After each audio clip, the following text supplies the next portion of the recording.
Laura Smith veut-elle se venger avec un nouveau procès envers la veuve de Johnny? Laetitia Hallyday est prévenue, les détails de l'affaire.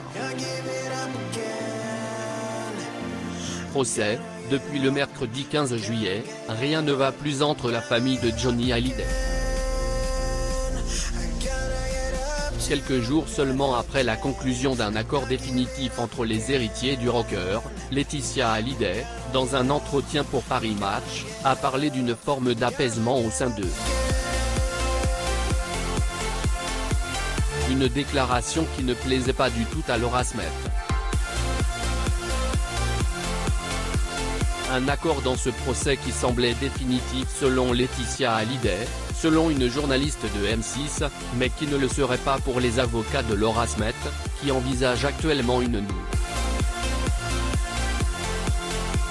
C'est pourquoi, le 15 juillet, la première fille du rocker a immédiatement souhaité s'exprimer sur RTL au sujet du procès, pour répondre à sa belle-mère, publiquement. Bien qu'elle ait admis qu'elle était très heureuse de l'accord de fait, Laura Smith ne s'est pas caché ses sentiments, elle a commis l'irréparable. La paix n'existera jamais. Cependant, ce qui a finalement conféré un goût amer à la situation pour la future mère, c'est que, selon elle, Laetitia Hallyday avait rompu la clause de confidentialité. Laura Smith prend en effet très au sérieux le document signé des membres de la famille, apportant une confidentialité totale à la convention signée le 3 juillet. Hélas, contrairement à elle, Laetitia Hallyday avait communiqué ouvertement sur les modalités de l'accord. Nous avons été scandalisés par l'interview de Laetitia dans Paris Match.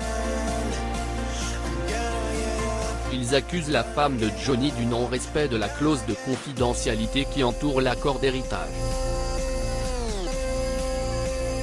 Ils envisagent une action en justice et un autre procès, a déclaré le journaliste François Vignol le jeudi 16 juillet sur son compte Twitter.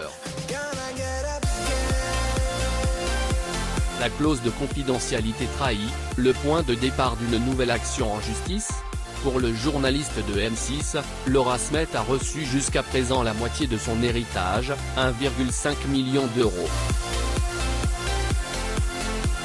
Il va sans dire que Laura a les droits de la chanson qui porte son nom. C'est la guerre qui est déclarée avec ce procès. Le solde de la somme, 1,12 million, sera versé uniquement après que David Hallyday aura retiré sa part de l'héritage. De son côté, la veuve de Johnny ne souhaite pas révéler le détail des sommes reçues. Cependant, concernant le reste de l'accord dans ce procès, elle n'a pas hésité à révéler un peu trop de choses. Nous voulions respecter la volonté de Johnny tout en étant juste. Johnny l'a pas écrite, mais elle est juste. De son côté, Laura a annoncé sur RTL le 15 juillet dernier qu'elle voulait être sereine. Maintenant, je ne veux pas me battre plus que ça. Nouvelle bataille judiciaire ou pas. Cette nouvelle histoire pourrait provoquer des tensions nouvelles et peut-être un nouveau procès. Johnny Hallyday en plein milieu d'un procès totalement inattendu, il est décédé en décembre 2017 et il continue de faire les gros titres. Si, depuis sa mort, il s'est associé à une guerre d'héritage qui continue, séparant Laura et David, face à Laetitia Hallyday, un nouveau dossier lui pointe désormais le bout du nez. En effet, Johnny Hallyday aurait influencé le vote des habitants d'un village de l'Allier au cours des dernières élections municipales. En tout cas, voilà ce que dénoncent les opposants au vainqueur, qui vont même jusqu'à interjeter recours auprès du tribunal administratif.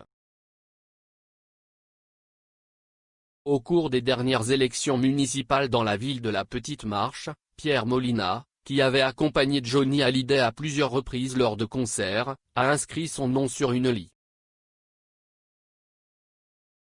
Selon La Montagne, Didier Imbert, le responsable de cette même liste, aurait mis en avant dans sa campagne électorale, que Pierre Molina connaissait le taulier. Le procès a donc voulu dénoncer rapidement ce mode de campagne, en soulignant que le nom de Johnny Hallyday devait influencer les électeurs. Cette accusation a d'ailleurs été prise au sérieux par le tribunal administratif, avant de constater que la différence de voix était beaucoup trop importante pour être uniquement liée à la mention de. Le jugement définitif sera donc rendu dans 15 jours exactement. Côté famille, il semble que tout se met en place progressivement concernant l'héritage du rocker. Seulement quelques mois après sa disparition en 2017, une guerre d'héritage entre Laura et David contre Laetitia Hallyday a débuté, car dans son testament, le taulier avait seulement désigné la mère d'. Après 2 années de lutte et de procès, un accord a finalement été trouvé entre les deux parties. Il est temps maintenant de clarifier et d'apaiser, dans le cadre d'un dialogue constructif et serein, les incompréhensions et les disputes qui ont maintenant trop duré. C'est la paix que je choisis. Et c'est avec cette volonté que, dès aujourd'hui, j'ai instruit concrètement mes conseils de toutes les étapes de la démarche à suivre, a indiqué Laetitia Hallyday sur son. Depuis, les choses se sont améliorées progressivement et, le 19 juin, Laura Asmet et David Hallyday ont reçu des symboles forts du legs de leur père, les droits des interprètes.